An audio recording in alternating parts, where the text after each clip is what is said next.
Olá, sejam todos bem-vindos a esse canal para mais uma aula de criminologia. Hoje com um tema que talvez seja um dos temas mais espantosos da criminologia, na minha opinião, o controle social. Todos nós nascemos com a crença de que somos livres para escolher nosso caminho e que nosso futuro depende de nossas escolhas. E que as escolhas que nós fizermos serão sempre determinantes para alcançarmos os nossos objetivos, não é?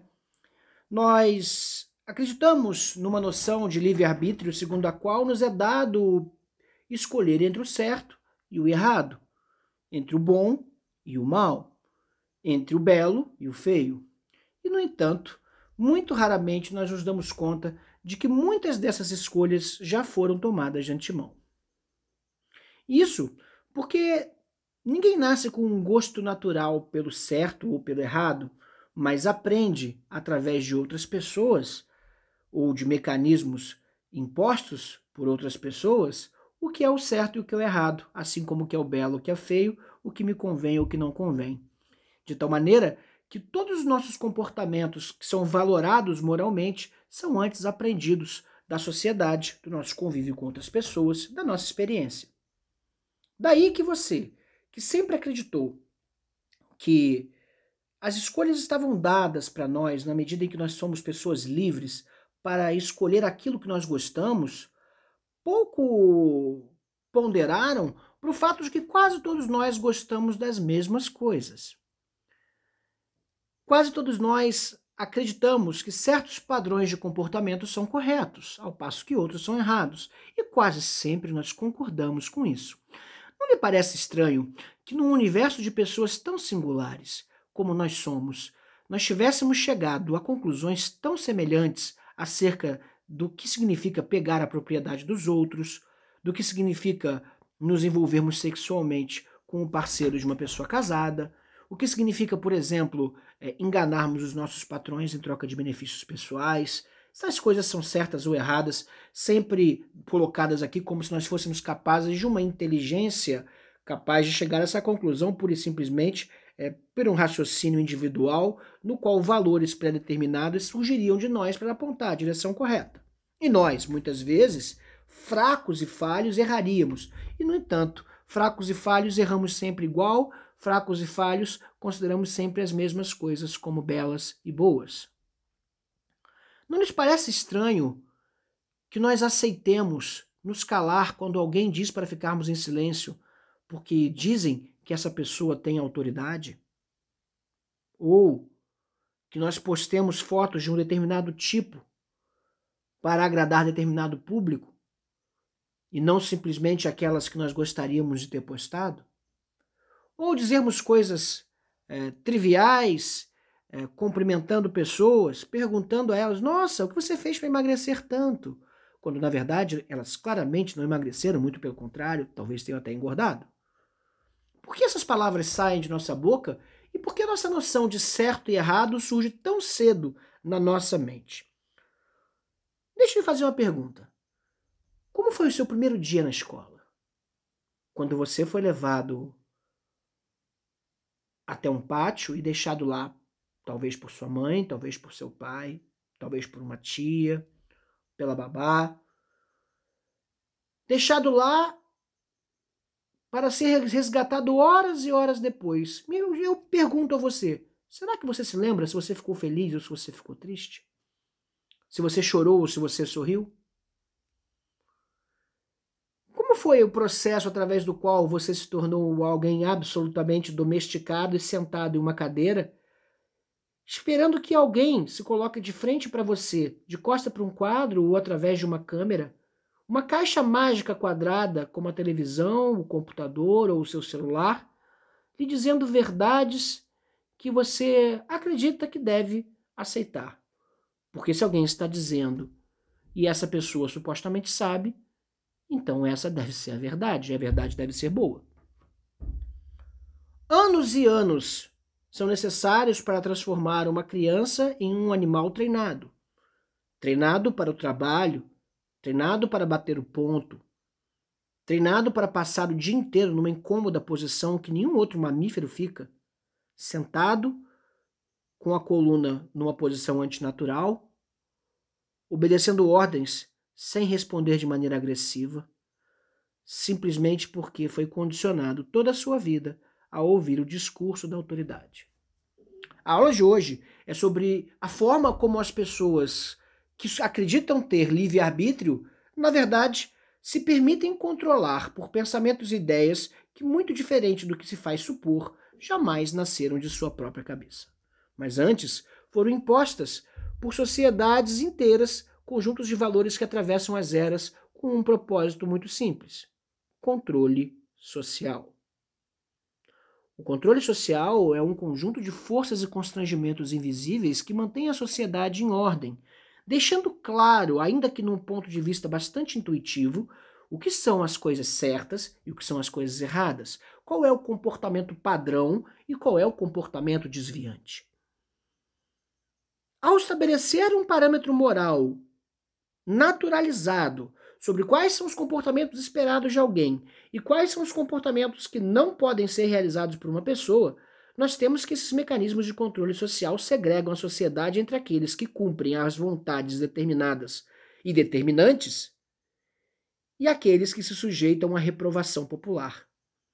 É claro que todos nós temos desejos, mas aqueles que se excedem na satisfação desses desejos são logo taxados por nomes pouco elogiosos: glutão, viciado, lascivo, prostituta.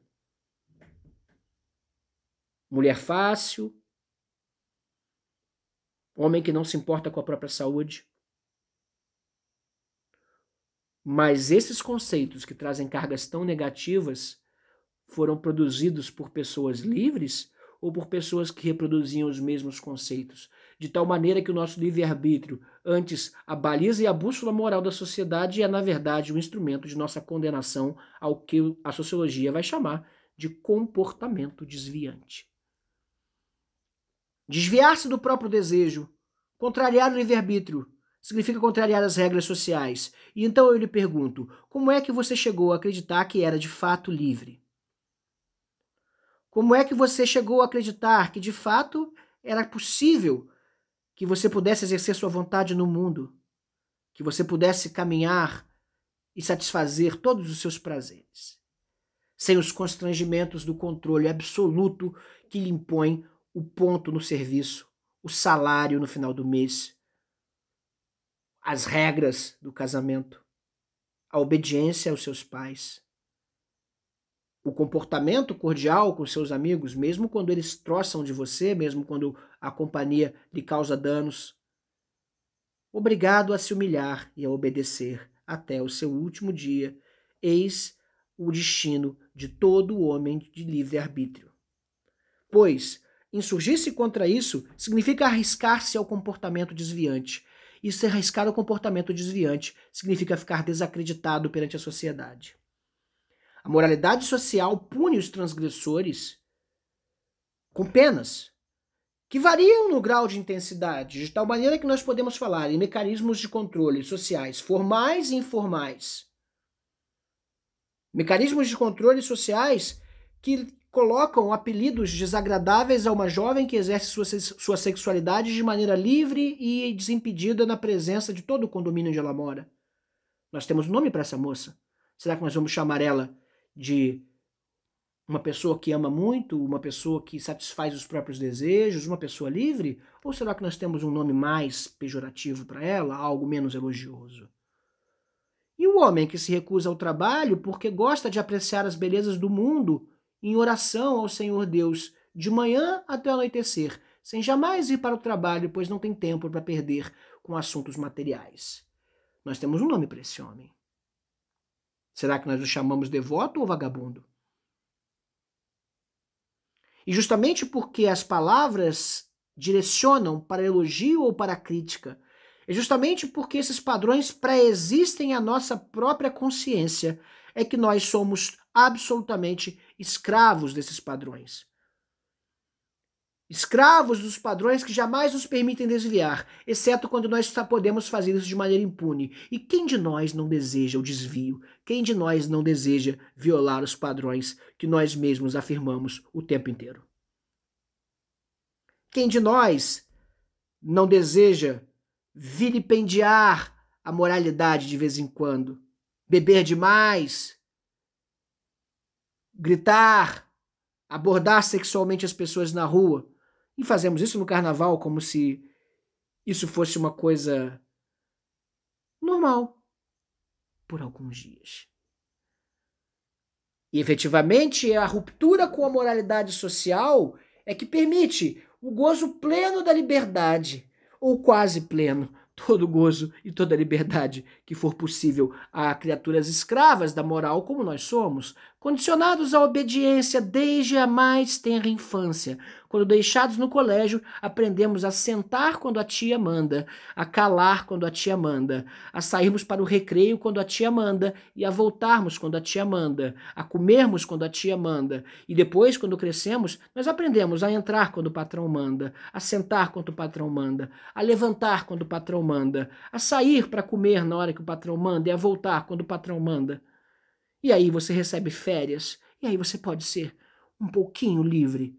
E depois, quando você volta das férias, a tia lhe pede para escrever uma redação sobre como foram as suas férias. E você diz que elas foram ótimas. E, no entanto, você agora deve, por mais tantos e tantos meses, obedecer irrestritamente aos controles da autoridade.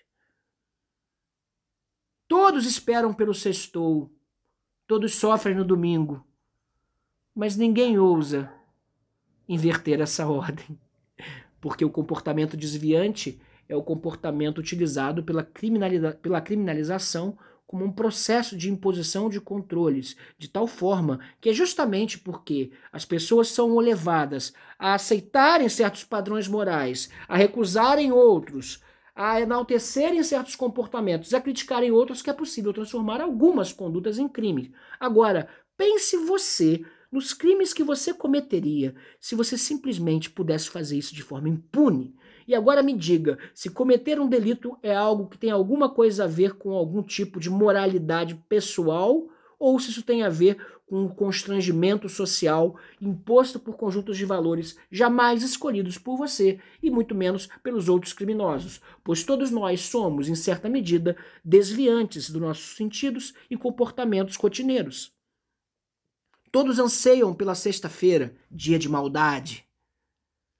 Porque queremos também ser um pouco livres, porque ser livre é ser mal. Ou esses raciocínios lhe haviam escapado, ou lhe haviam escapado que quando foram levados à escola para aprenderem a gramática dos homens e das mulheres cultas, quando foram levados a aprender a fazer contas e a calcular os juros, vocês não estavam justamente aprendendo a dar o laço na forca que nos levou ao mesmo cadafalso. Aos laços que nos levaram a nos rendermos ao controle social. O controle social que nos permite ouvir de forma obediente os mais severos insultos e a agradecer quando não somos maltratados demais. O mesmo controle social que nos faz vibrar de alegria quando o ladrão é preso,